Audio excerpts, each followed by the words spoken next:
Teratany Komoriana iray maty, roa tsy hita popoka, 14 kosa ireo tsara vintana velona soamantsara ka tafakatra ny tanàna. Notsaboina eto amin'ny espace médical eto Mangarivotra Mahajanga izy ireo amin'izao fotoana izao. Arerahana sy anohanana no mahavoa azy ireto satria efa andro maromaro manko tsy ary nihinan-kanina, tsy nisotro rano teny ambony ranomasina teny. Fangatenantsika zany mba hoe mba hijery azy mba azo fahasalamany malakilaky no fangatany.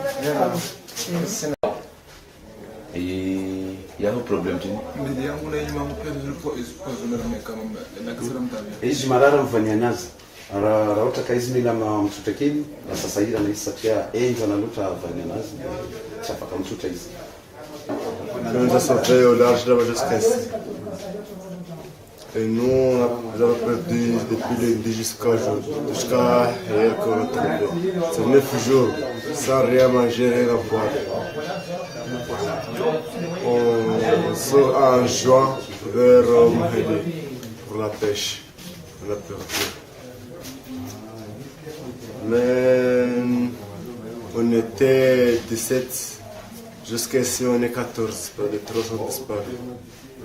Tsy misy ahina amin'ny ankapobeny momba ny fahasalaman'izy ireo, tsy misy atahorana ihany koa hitondra valana retina ho hiatrany ny mpitsabo.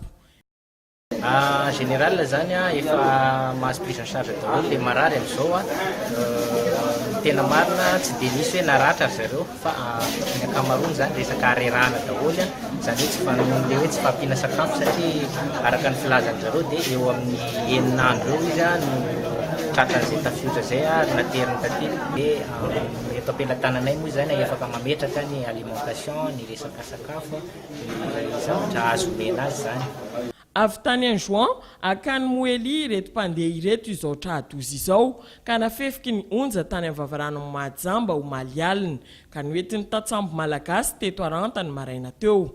Misa 17 mianadahy izy ireo no niainga avy tao en juin. 20 taona ny kely indrindra, raha 7 amin'ny 70 taona kosa ny lehibe indrindra, iray ny vehivavy.